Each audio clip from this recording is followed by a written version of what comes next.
Maswerteng hapon po mga ka-STL. Narito na po ang resulta ng STL Bulacan para sa araw na to, second draw. September 15, 2025, araw ng Lunes. Naway ang mga natayahan niyo po mga numero kanina ay manalo nawa ngayong hapong ito, 4 PM. Kaya kunin niyo na po ang inyong mga ticket. Narito na po ang resulta.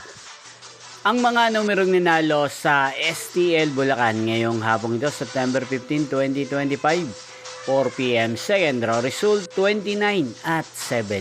In exact order again, 29 at 7. At ngayong hapong ito sa STL Bulacan, natin pong i-shoutout si Kuya Jame ng Bulacan. Shoutout po sa inyo Kuya Jame, sana po ay nasa maayos kayong kalagayan. Ninyo pong napanood ang resulta ng STL Bulacan sa channel na to. Magkita-kita pong muli tayo mamayang 8 PM para sa third draw result ng STL Bulacan.